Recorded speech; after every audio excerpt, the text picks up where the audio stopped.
हमारा टॉपिक है गाज़िज़ लॉ। आज का जो हमारा टॉपिक है this is called Gauss's law, उसे हम गाज़िज़ लॉ कहते हैं। Before discussing Gauss's law we have to study about the scope of Gauss's law, that why we study Gauss's law and physics. So there are two importance of Gauss's law and physics. हमारे पास गाज़िज़ law के दो इम्पॉर्टेंट्स है जिसकी वजह से हम Gauss's law को पढ़ते हैं। नंबर फर्स्ट जो हमारे पास इम्पॉर्टेंस है गाज़िज़ लॉ का जिसकी वजह से हम गाज़िज़ लॉ को पढ़ते हैं, दिस इज़ हमारे पास that electric field intensity due to different configuration of charges. Mean हम जो है गाज़िज़ लॉ की मदद से हम इलेक्ट्रिक फील्ड इंटेंसिटी को मालूम कर सकते हैं जब हमारे पास उस सरफेस में एक से ज़ायद चार्जेस लाई हो तो उसके ऊपर हम इलेक्ट्रिक फील्ड इंटेंसिटी मालूम कर सकते हैं। लेट्स सपोज हमारे पास ये एक क्लोज सरफेस है और इसी क्लोज सरफेस में हमारे पास एक से ज़ायद चार्जेस हो तो इसकी इलेक्ट्रिक फील्ड इंटेंसिटी को हम ordinary equation mean E is equal to F divided by क्यों से हम फाइंड आउट नहीं कर सकते।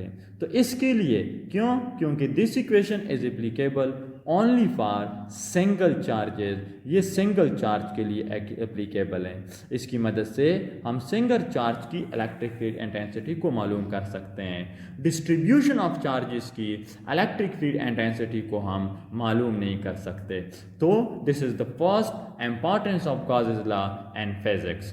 सेकेंड जो आपके पास एप्लीकेशन है this is to gain information about the properties of conductor. Mean हम किसी भी कंडक्टर्स के प्रॉपर्टी के बारे में मीन उसकी कंडक्शन, उसकी आपके पास रेजिस्टिविटी के बारे में हम इंफॉर्मेशन ले सकते हैं। किस चीज़ के बारे में? About the conduction, resistivity etcetera of a conductor with the help of Gauss's law. तो ये हमारे पास गाज़िज़ लॉ का सबसे पहला एप्लीकेशन भी है। तो इसी को हम एप्लीकेशन में भी पढ़ेंगे कि किस तरह हम गाज़िज़ लॉ की मदद से कंडक्टर्स के बारे में इंफॉर्मेशन जो है वो हासिल करते हैं। तो ये तो आपके पास इम्पॉर्टेंस हो गए किस चीज़ की? गाज़िज़ लॉ की इम्पॉर्टेंस। और नंबर थर्ड वन इम्पॉर्टेंस ये है कि हम इसकी मदद से जो है मालूम कर सकते हैं मैग्नीट्यूड ऑफ इलेक्ट्रिक फ्लक्स। क्योंकि हमने इससे पहले इलेक्ट्रिक फ्लक्स पढ़ा था और उसी इलेक्ट्रिक फ्लक्स में हमने जो इक्वेशन डिड्यूस किया हुआ था this is equal to divided by epsilon not. This is the magnitude of electric flux due to a single charge. जब किसी भी हमारे पास सरफेस एरिया के अंदर एक सिंगल चार्ज हो तो उससे मैग्नीट्यूड ऑफ इलेक्ट्रिक फ्लक्स इस चीज़ की इक्वल होता है। जब हमारे पास एक से ज़ायद चार्ज स्प्रेड अप हो किसी सरफेस के ऊपर तो उसके जो इलेक्ट्रिक फ्लक्स है उसे हम मालूम कर सकते हैं यूजिंग गाज़िज़ लॉ। तो ये तीन हमारे पास इंपॉर्टेंट है गाज़िज़ लॉ की, इस वजह से हम गाज़िज़ लॉ को पढ़ते हैं। तो अब आते हैं गाज़िज़ लॉ की स्टेटमेंट की जानिब कि गाज़िज़ लॉ बेसिकली है क्या चीज़। तो अब गाज़िज़ लॉ क्या कहता है?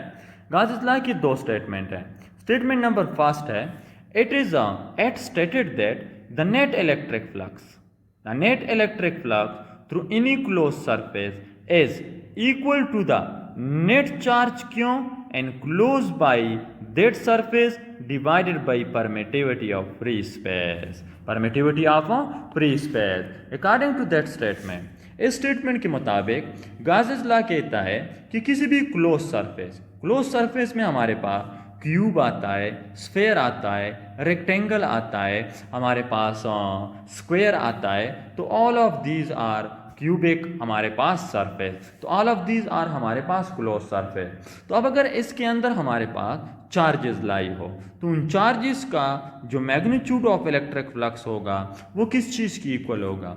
अब अगर उसके अंदर क्लोज सरफेस के अंदर एक से ज़ायद चार्जेस लाई हो तो अकॉर्डिंग टू गाज़िज़ लॉ कहता है that the magnitude of electric flux through that close surface where occupy more than one charges, जिसमें एक ऐसा क्लोज सरफेस जिसमें एक से ज़ायद चार्जेस ऑक्यूपाई हो, so that will be equal to, ये हमारे पास इक्वल है according to Gauss's law, this is divided by epsilon naught के इक्वल है।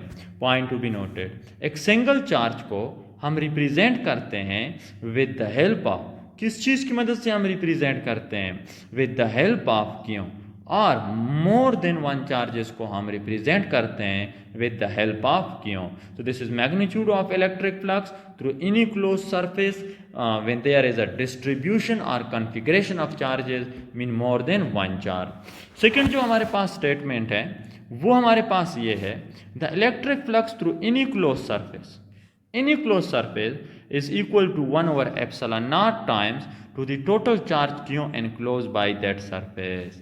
मीन हमारे पास किसी भी क्लोज सरफेस के ऊपर जो मैग्नीट्यूड ऑफ इलेक्ट्रिक फ्लक्स है when there is more than one charges is equal to 1 over epsilon naught time to the total charge enclosed by that surface. This is another statement of Gauss's law. ये Gauss's law का another statement है. तो Gauss's law की मदद से हम मालूम कर सकते हैं किस चीज़ को, हम इलेक्ट्रिक फ्लक्स को मालूम करते हैं जब हमारे पास किसी क्लोज सरफेस में कन्फिग्रेशन ऑफ चार्जेस हो, मीन एक से ज़ायद चार्जेस हमारे पास ऑक्यूपाई हो. तो अब लेट्स सपोज जिस तरह हमने प्रीवियस क्लासेस में पढ़ा था कि हमारे पास एक क्लोज सरफेस जो है उसके अंदर हमारे पास एक सिंगल चार्ज ऑक्यूपाई है, तो ये प्रोड्यूस करता है electric field on that electric field line passes through the area of that irregular shape के ऊपर पास होता है. तो हमने मैग्नीट्यूड ऑफ इलेक्ट्रिक फ्लक्स मालूम किया हुआ था दैट इसके ऊपर जो मैग्नीट्यूड ऑफ इलेक्ट्रिक फ्लक्स है phi total, this is equal to Q divided by epsilon not. This is the magnitude of electric flux through आपके पास due to a single charge. अब लेट्स सपोज हमारे पास क्या है, हमारे पास एक ऐसा क्लोज शेप है and that shape should be in any form, किसी भी फॉर्म में हो सकता है, स्क्वायर के फॉर्म में हो सकता है, that should be in rectangular form में भी हो सकता है, और ये हमारे पास जो है इसके अलावा स्फेयर के फॉर्म में भी हो सकता है. तो यहाँ पे हम जो सरफेस लेंगे क्लोज, हम यहाँ पे एक इर्रेगुलर क्लोज शेप लेंगे. लेट्स सपोज ये हमारे पास एक इर्रेगुलर क्लोज शेप है और इसी इर्रेगुलर क्लोज शेप के अंदर हमारे पास कन्फिग्रेशन ऑफ चार्जेस है, मीन एक से ज़ायद चार्जेस ऑक्यूपाई है, there is N charges inside that irregular shape, इसी इर्रेगुलर शेप के अंदर एन चार्जेस जो है वो ऑक्यूपाई है.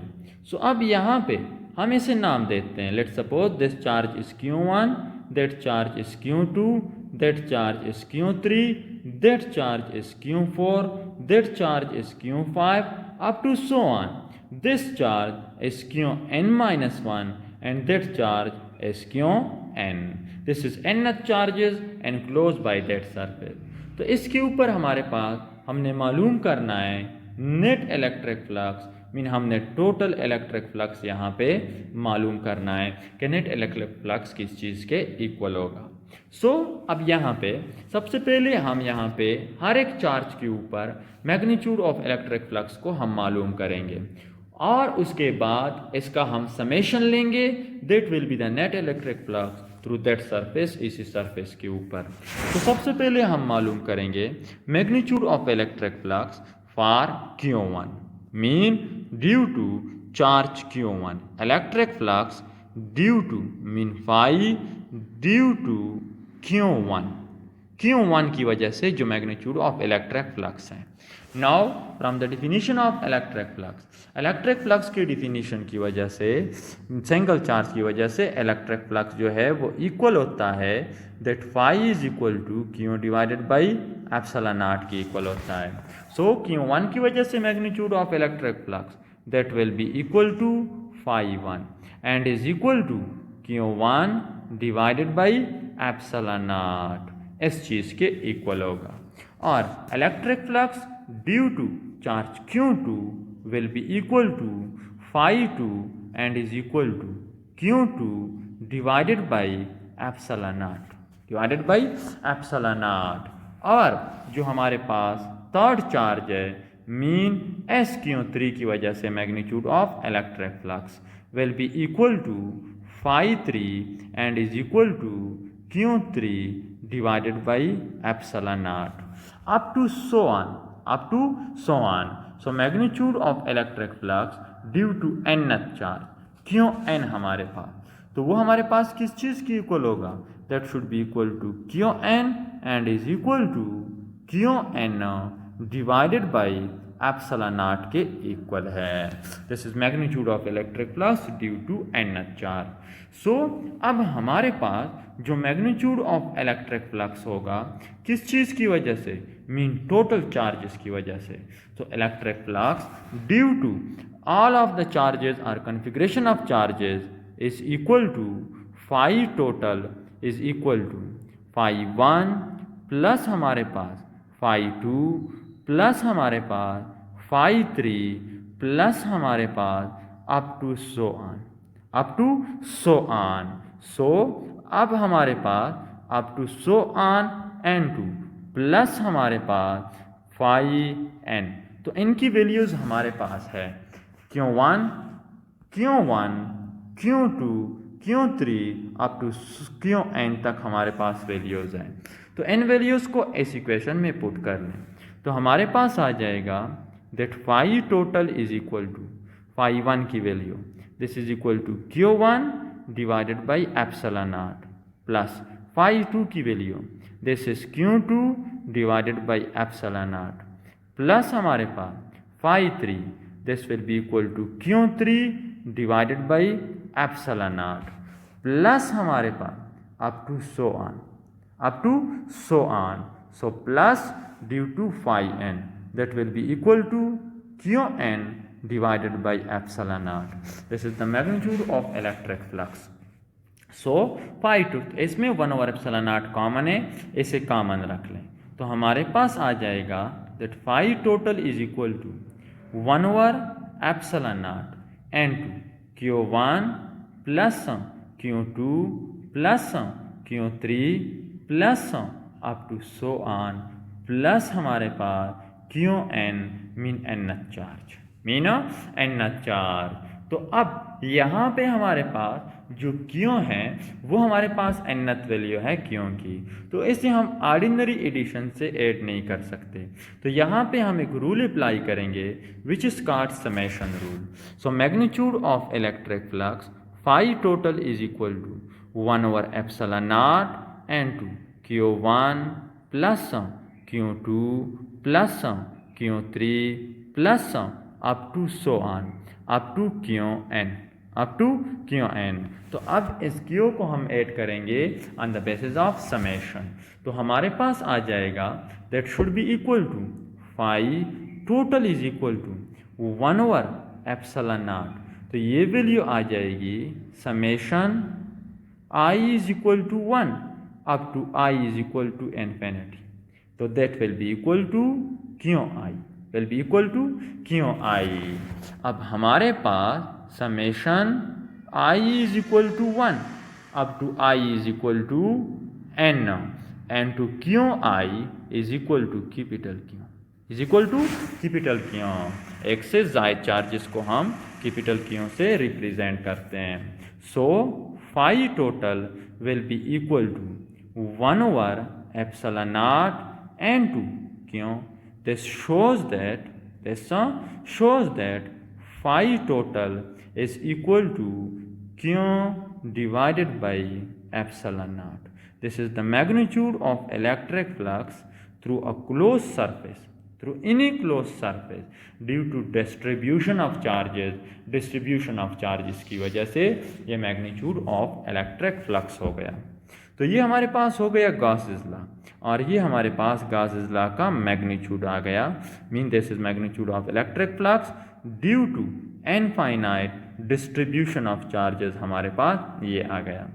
इसके बाद application of Gauss's law.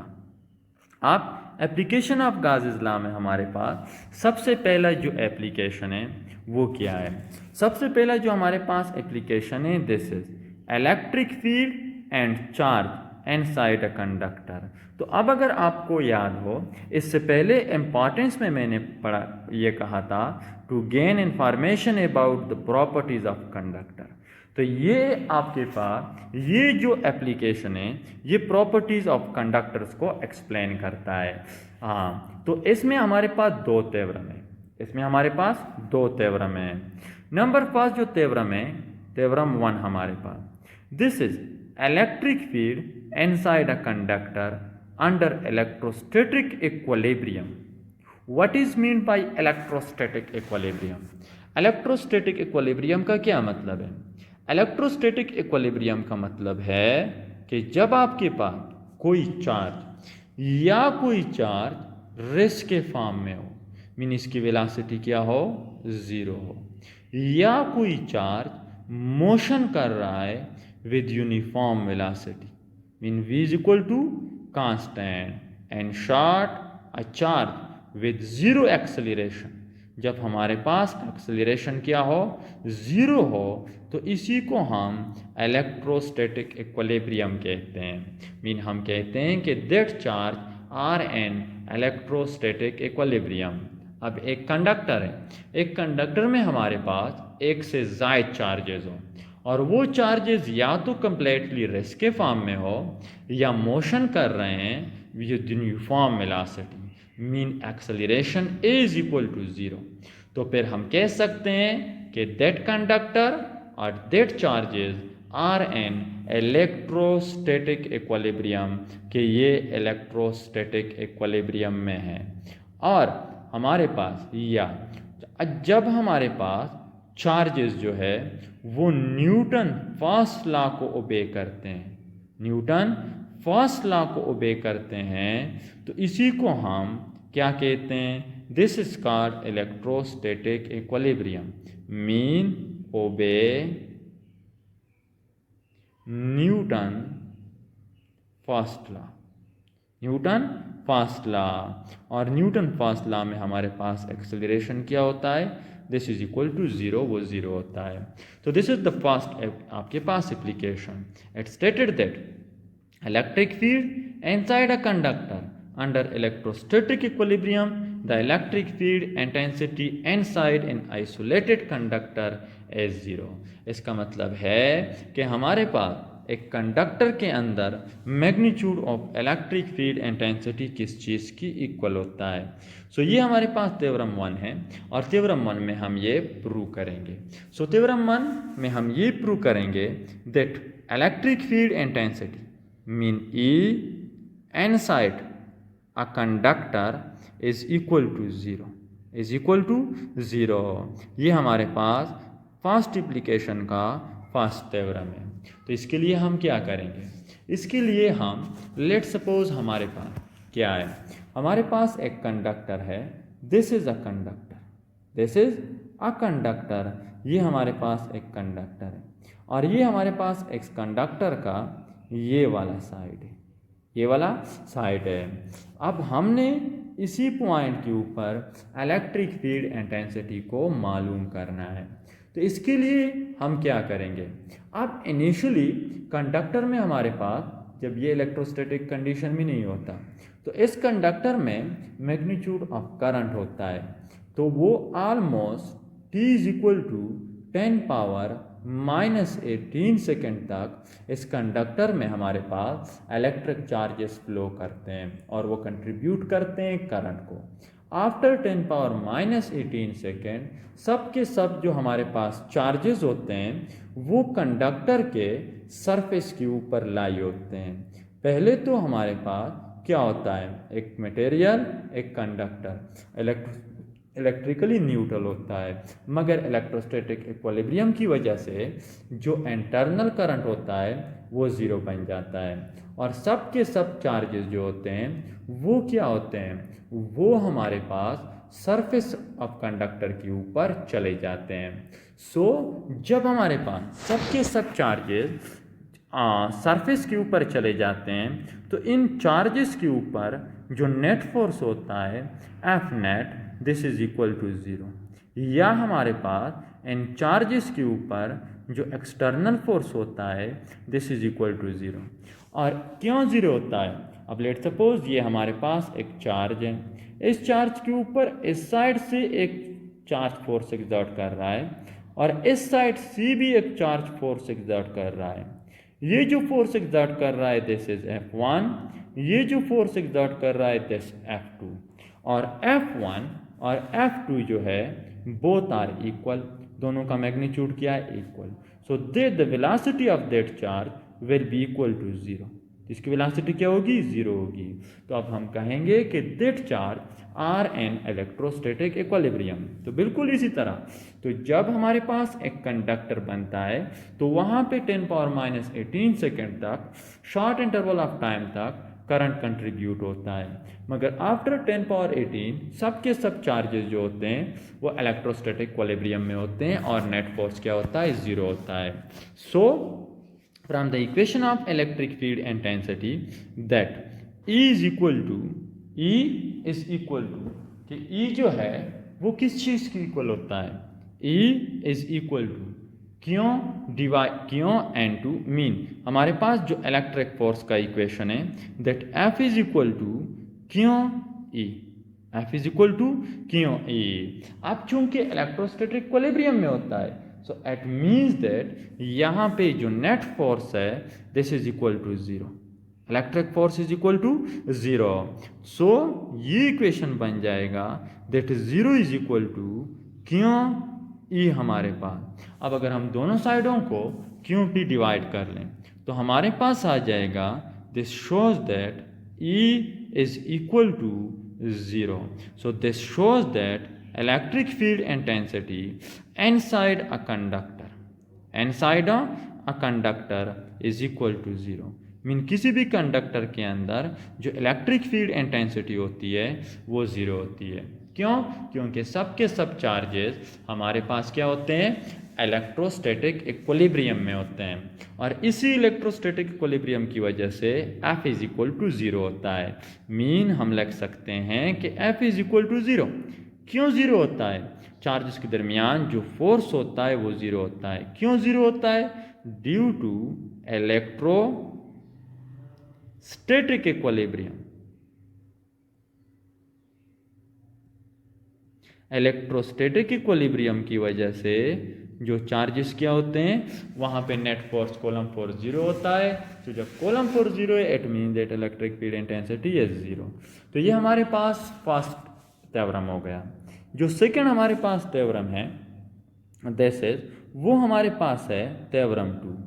Access of charge inside of conductor under electrostatic equilibrium, no excess charge reside inside a conductor. Mean किसी भी कंडक्टर के अंदर किसी भी किस्म का चार्ज जो होता है वो रिजाइड नहीं होता। इसका क्या मतलब है? इसका मतलब है कि लेट्स सपोज ये हमारे पास एक कंडक्टर है। सो हमारे पास जितनी भी इस कंडक्टर में जो चार्जेस होते हैं सब के सब चार्जेस इस कंडक्टर के सरफेस के ऊपर लाई होते हैं। इनसाइड ऑफ अ कंडक्टर जो मैग्नीट्यूड ऑफ चार्जेस होते हैं this is equal to 0, this is equal to 0। तो ये हमारे पास 0 होता है। सो दिस इज आपके पास ये हमारे पास ये हो गया। सो अब हम इसे मैथमेटिकली प्रूव करते हैं थ्योरम 2 को। सो थ्योरम 2 का जो मैथमेटिकल हमारे पास प्रूफ है दिस इज थ्योरम 2। थ्योरम 2 हमारे पास क्या है? थ्योरम 2 हमारे पास है that Q inside conductor is equal to 0। Mean conductor के अंदर किसी भी किस्म का हमारे पास जो चार्जेस होते हैं वो लाई नहीं होते हैं। सब के सब हमारे पास चार्जेस जो होते हैं वो सरफेस के ऊपर होते हैं।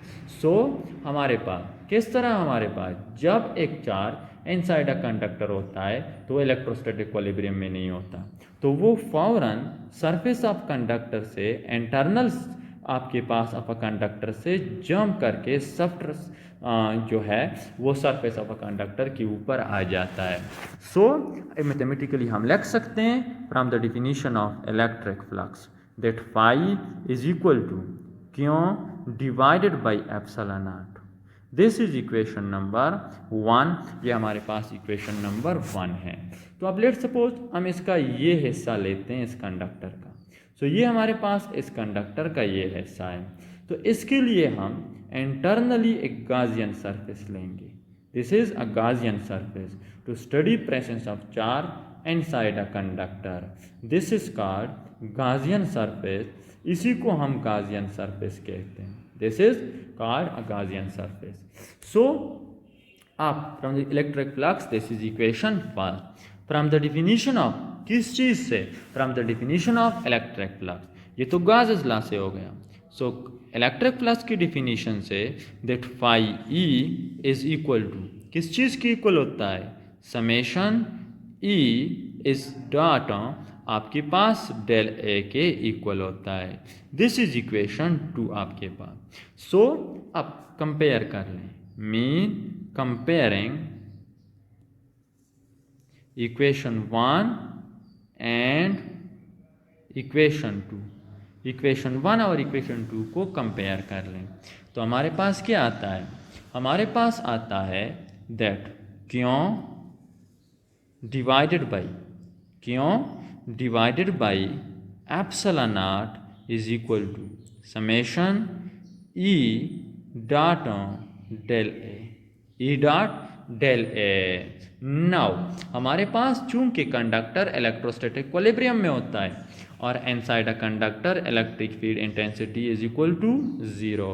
सो दैट मीन्स दैट हमारे पास ई क्या है? E is equal to 0. E is equal to 0.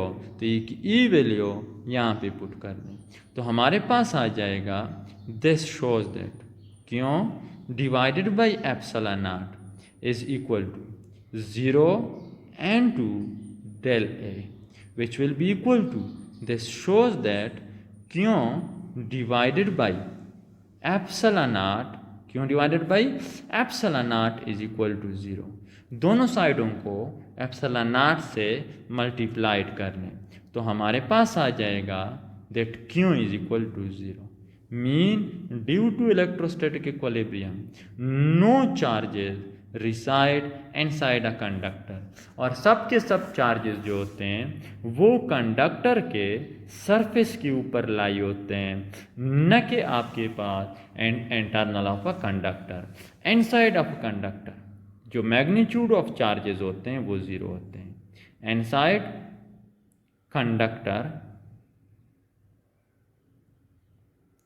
Q is equal to 0. Q is equal to 0.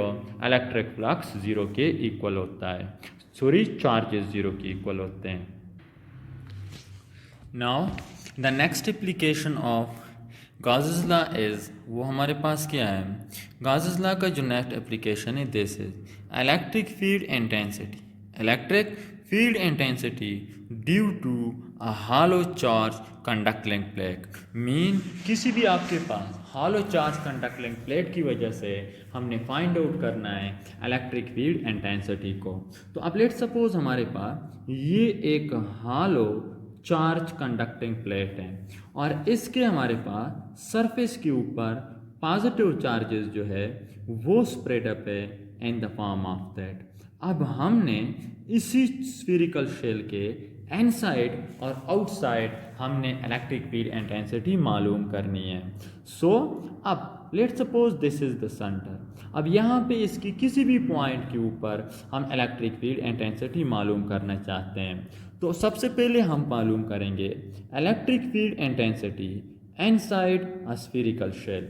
Number first आपके पास तो हमने इनसाइड मालूम करना है. सो अब इसी स्फीरिकल शेल का जो रेडियस है this is equal to R. R is the radius of the spherical shell.